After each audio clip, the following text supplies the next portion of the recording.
موجودہ دور میں عصری طلباء کی فرائض ہونی چاہیے اور ذمہ داریوں پر روشنی ڈالنے کی درخواست۔ کن چیزوں سے طلباء کو اپنے آپ کو بچا کر رکھنا چاہیے؟ اصولی بات یہ ہے کہ طالب علم کے پاس وقت ہی کتنا ہوتا ہے جو فضول کاموں میں پڑے۔ منہ لگ کے پڑھائی کرے، اپنی کام کرے۔ یہ نہیں ہو سکتا کہ وہ تعلیم حاصل کرے اور نالائق رہے۔ اسے 2-3 کام کرنے چاہیے، اس امت سے نکل جانا چاہیے، اور کوشش تو نہ کرے لیکن کوئی صورت اس کے جلد مرنے کی تو مر جانا چاہیے۔ ان جاہلوں نے امت کو ڈبو دیا اور برباد کر دیا۔ وقت ہی کہاں بچتا ہے طالب علمی کے زمانے میں کہ آدمی کسی فضول کام میں پڑے۔ ملنے کا وقت نہیں ملتا، سر کھجانے کی اور کھانا کھانے کی فرصت نہیں ملتی۔ جو لوگ صحیح معنی میں علم حاصل کرتے ہیں بہت بڑے لوگ ہیں۔ سبکی رحمۃ اللہ علیہ سے کسی نے کہا کہ آپ اپنی بیٹی کی تدفین میں نہیں گئے، تو انہوں نے کہا کیا کرتا؟ میری جوان بیٹی کا انتقال ہو گیا، میں نے جنازہ پڑھایا اور دروازے تک آیا تھا اپنی بیٹی کو رخصت کرنے، پھر میں نے بیٹی سے کہا کہ فرصت نہیں اتنی مل رہی، کیا کروں، چیزیں لکھنی ہیں، تو بھائیوں کو بھیج دیا، میں نے کہا تم اپنی بہن کو دفن کراؤ۔ ایسے لوگ تھے، اسی لیے تو امت عروج پہ بھی گئی، اور جو اس زمانے کا علم تھا اس علم کو انہوں نے بہت اچھی طرح اور گہرائی سے حاصل کیا۔ تو اس سے یہ سوال پوچھنے کی کیا ضرورت ہے؟ طالب علمی کے زمانے میں یا تو اسے کھانے کا پتہ ہونا چاہیے یا مسجد میں نماز کا، بس، اور کیا۔ تیسرا پھر جوتے پڑھنے چاہیے، اور تو کوئی کام نہیں۔ یہ پڑھے، نماز اپنی پڑھے، کھانا وقت پہ کھائے، اور بس۔ یہ جتنی بھی چیزیں برباد کرنے والی ہیں ان میں 2-3 چیزیں آپ نے سوال فرمایا ہے تو ہمارے زمانے میں بہت زیادہ عام ہو گئی ہیں۔ ایک تو اس موبائل کا استعمال، 24 گھنٹے ہر وقت اس پہ کچھ نہ کچھ دیکھتے رہنا، کچھ نہ کچھ سنتے رہنا، تو سوچنے کی فرصت کب ملے گی؟ پلاننگ کی فرصت کب ملے گی؟ بہت اچھی چیز ہے، بعض اوقات ضروری بھی ہوتی ہے۔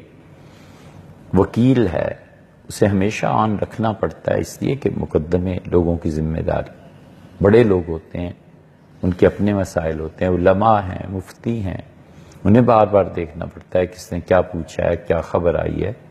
یہ چیزیں ہوتی ہیں، لیکن اپنے اپنے درجے کی۔ اسٹوڈنٹ لائف میں بہت محدود استعمال کا ہونا چاہیے، اور اپنے اپنے احوال پہ غور کرنا چاہیے کہ یہ بیماری تو نہیں لگ گئی۔ دوسری بڑی چیز جس سے بچانے کی ضرورت ہے بچوں کو اور آئندہ نسلوں کو، یہ جتنا میڈیا ہے، اس میڈیا نے یہ زہر پھیلا دیا ہے، اور یہ زہر اب نہیں، یہ پچھلے 50-60 سال سے مسلسل اس زہر کے انجیکشن دیے جا رہے ہیں کہ گویا فرض ہو گیا ہے کہ جب تم بڑے ہو جاؤ تو تمہارے لیے ایک گرل فرینڈ ہونی چاہیے، اور لڑکیوں کے لیے فرض ہو گیا ہے کہ ایک بوائے فرینڈ ہونا چاہیے، پھر عشق اور محبت، پھر اس کے بعد شادی، پھر اگلے دن طلاق، 1 مہینے کے بعد طلاق۔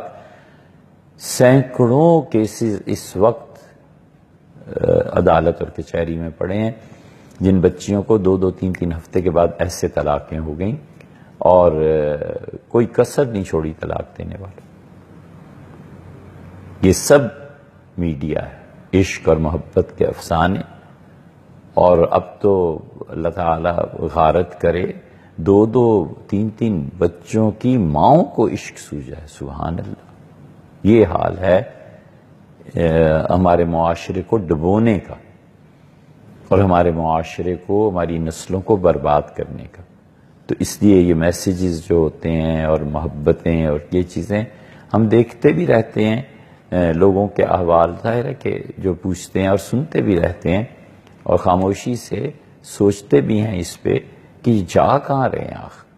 تو اس لیے اس بلا سے جان چھڑانی چاہیے، اور اس میں بڑی مؤثر چیز یہ ہے کہ اپنے بچوں کو گھر سے محبت ملنی چاہیے، ٹائم دینا چاہیے۔ بچوں کے پاس بیٹھنا چاہیے، ان کی تربیت، ان کی تعلیم، اس کا اہتمام کرنا چاہیے۔ شام کو ہمیشہ بچوں کے ساتھ کچھ نہ کچھ وقت رات کو گزارنا چاہیے، وگرنہ وہ جو ڈیفیشنسی رہ جاتی ہے وہ باہر سے پھر پوری ہوتی ہے۔ بچوں کی تربیت میں یہ جو وقت کا دینا ہے یہ فقیر کی کشکول ہے۔ کشکول کے اندر سے کچھ نہیں نکلتا، باہر سے ہی لوگ خیرات ڈالتے ہیں، باہر سے ہی اسے بھرتے ہیں۔ تو جب پیرنٹس وقت دیں گے، دیگر لوگ وقت دیں گے، تو پھر جا کر کہیں اسے فرصت ہی نہیں ملے گی اتنی۔ یہ وہ چیزیں ہیں جو بنیادی طور پہ ہمارے معاشرے کو تباہ کر رہی ہیں۔ اور اسی طرح جو بچوں کو سمجھانے کی باتیں ہیں ان میں سے ایک خرچ کرنا ہے۔ بار بار اس کی تربیت دینی چاہیے کہ اس پیسے پہ صرف آپ کا حق نہیں ہے۔ آپ جو ضد کر رہے ہیں کہ یہ گاڑی خرید دیں، یہ چیز کر دیں، یہ چیز کر دیں، یہ کپڑے خرید دیں، تو باقی بہنیں بھی، باقی بھائی بھی تو ہیں نا، آپ سوچیں کیسے گزارا ہو۔ وگرنہ بڑی اولاد بگڑ جاتی ہے، ان کے چاؤ پورے کیے جائیں، پیسے کی غیر منصفانہ تقسیم کی جائے، احساس کمتری اور برتری پیدا ہو جاتا ہے اس سے۔ اسی طرح جو کرنے کا کام ہے مطالعہ ہے، پڑھانا ہے۔ نصاب کے علاوہ جو غیر نصابی سرگرمیاں ہیں ان میں ایک تو ورزش بڑی ضروری ہے۔ نماز کی طرح فرض جاننا چاہیے اسے۔ 2 میل بھاگیں، 1 میل بھاگیں، 5 میل، 10 میل، اس کی باقاعدہ تربیت دینی چاہیے، کیونکہ اس سے جسم پہ تو فرق پڑے گا، تو ڈاکٹرز کا موضوع ہے، دماغ پہ فرق پڑتا ہے، سوچنے کا انداز بدلتا ہے۔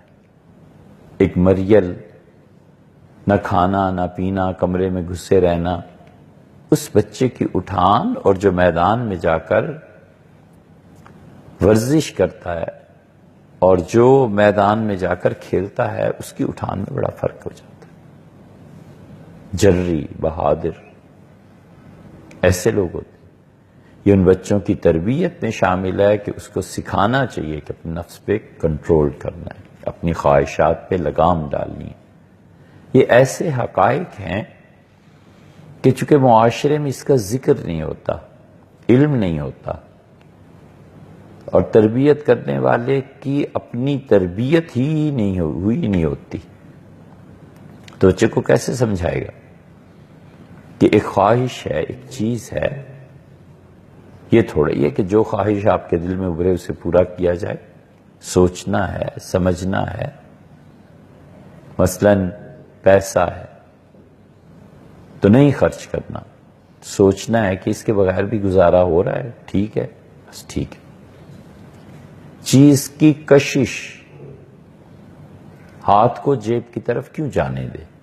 سمجھانا چاہیے، ہٹانا چاہیے اس کو، اسے بتانا چاہیے کہ آپ اپنی طبیعت کو اس بات سے ہٹائیں کہ جو چیز پسند آ گئی کیوں خریدیں بھائی، اور بار بار اس چیز کو اپنی طبیعت سے ہٹاؤ، پھر بھی نہیں ہٹتی تو پھر مجھ سے بات کریں، کس چیز کی ضرورت بھی ہے یا نہیں۔ ضرورت سے زیادہ اخراجات اور ضرورت سے زیادہ رقم، اس کا جمع کرنا بہت سی مشکلات کا باعث بنتا ہے۔ ضرورت سے زیادہ جو چیزیں ہیں نا وہ ہماری نہیں۔ حقیقت یہ ہے کہ وہ معاشرے میں ان لوگوں کی ہیں جن لوگوں کی ضروریات زندگی پوری نہیں ہوتی۔ 10 جوڑے کپڑے بنا رکھے ہیں، بھئی تمہارا 3-4 سے گزارا ہو جائے گا، یا جو ضروری ہیں باقی لوگوں کو دو، غریب لوگوں کو دو، سردیاں آ جائیں گی، لوگ کیا پہنیں گے؟ اس لیے سوچ میں وسعت پیدا ہونی چاہیے۔ ہم بہت سوچ سمجھ کے بات کر رہے ہیں کہ اس امت میں ڈبو دیا ہے یہ عمروں نے، رمضان میں عمرے ہو رہے ہیں، جا رہے ہیں، 2-2 3-3 لاکھ خرچ کر رہے ہیں. کیا طریقہ ہے؟ کیوں جاتے ہیں عمرے پہ؟ وجہ محلے میں فاقہ پڑا ہوا ہے، محلے میں بچوں کی تعلیم نہیں ہو رہی، محلے میں عورتیں بچیاں ہیں، شادی نہیں ہو رہی، انہیں پڑی ہے عمرہ کرنے کی. یہ اتنا برا رجحان چلا ہے، اتنا برا رجحان کہ ہر سال کچھ دوست ہیں سعودی ایئرویز وغیرہ وغیرہ بعض ایئر لائنز میں، ہر سال ہمیں مستقل فون کہ کسی سے کہہ دیں سیٹ نہیں ملی، کسی ہم کہتے ہیں جا کیوں رہے ہو یار؟ وجہ اتنے پیسے اپنے بھائی بہن اعزاء ان کو دو، ان پہ خرچ کرو. اگر اللہ کا قرب چاہیے نا، اللہ تعالیٰ کے قریب ہونا ہے، تو یہ 3 لاکھ لے کے شہر میں دیکھو جن لوگوں کے پاس رات کو سونے کے لیے اچھے بستر نہیں ہیں، پنکھے نہیں ہیں، صاف پانی کا بندوبست نہیں ہے. النہر الفائق فقہ کی کتاب ہے. فقہا نے کوئی 3 صدیاں پہلے لکھا تھا کہ مسلمانوں کو چاہیے کہ نفل حج اور عمرے کے بجائے پیسے کو بچائیں. 300 سال پہلے انہوں نے لکھا تھا. ان کا وہ زمانہ گیا جب بہت زیادہ پیسہ ہوتا تھا تو لوگ چلے جاتے تھے حج اور عمرے کے لیے. یہ کیا ہے؟ اللہ تعالیٰ اگر پوچھے کہ تمہارے اپنے بھانجے بھتیجے چچا ماموں پھوپھی کوئی نہ کوئی یہ بیچارے قرض میں ڈوبے ہوئے تھے، ان کے بچے ہونہار تھے، پڑھ سکتے تھے، مدرسے میں اسکول میں ٹاپ کر سکتے تھے، پیسہ نہیں تھا، اور تمہیں عمرے کا شوق ہوا تھا. یہ اس کا حساب خدا کیا کچھ بھی نہیں ہے. اس لیے ڈبو دیا ہے اس امت کو جن چیزوں نے، ان میں سے ایک ہے اربوں روپے خرچ ہوتے ہیں، اربوں روپے. ایک سعودی ذمہ دار نے بتایا کہ چند سال سے پاکستان سے زیادہ عمرہ کوئی نہیں کرنے آتا، یہیں سے جاتے ہیں عمرہ کرنے. 27ویں کی رات ہے، دعا ہے، یہ سب کیا ہے؟ کبھی ٹھنڈے دل سے غور کریں یہ سب کیا ہے؟ اربوں روپے اس ملک کے محض جہالت کی وجہ سے خرچ کرتے ہیں، خاندان اور کنبہ چلا جاتا ہے، اور نہیں سوچتے کہ اس سے ہم اپنے گاؤں میں پانی کا بندوبست کریں، ہم روڈ پکی کرا دیں، اینٹیں لگوا دیں. تو بہت سی چیزیں. تو اس لیے بچوں کا پیسے کا خرچ کرنا، اس کی باقاعدہ ٹریننگ ہے، تربیت ہے.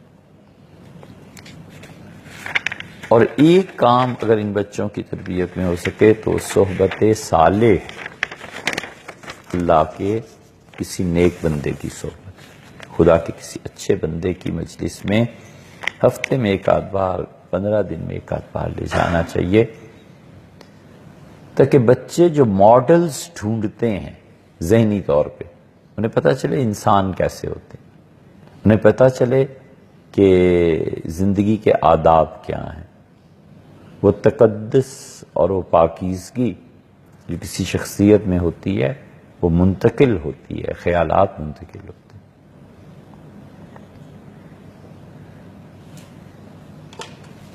ہم نے غالباً پہلے بھی یہ لتا ہے نا ہندوستان کی، معلوم نہیں اب حیات ہیں، انتقال ہو گیا، لتا منگیشکر کا ایک ہم انٹرویو پڑھ رہے تھے، تو ان سے اس نے دریافت کیا کہ آپ اتنا خوبصورت، اتنا اچھا گاتی ہیں، تو آپ کے استاد جو تھے غلام علی صاحب، آپ ان سے بڑھ نہیں گئیں؟ تو انہوں نے برجستہ ان کا توبہ کرو جی، کہاں قبلہ غلام علی صاحب اور کہاں ہم لوگ. تو اس نے کہا آپ کی آواز تو زیادہ خوبصورت ہے. ان کا آواز کی بات نہیں، لتا نے کمال کی بات کی. اس نے کہا آواز کی اور ان چیزوں کی بات نہیں ہے، وہ میں جانتی ہوں کس کی آواز زیادہ خوبصورت ہے. بات یہ ہے کہ ہمارے اساتذہ اور غلام علی صاحب جب گایا کرتے تھے نا، تو ان کی گائیکی میں جو اصل جوہر تھا وہ خیال کی پاکیزگی تھی.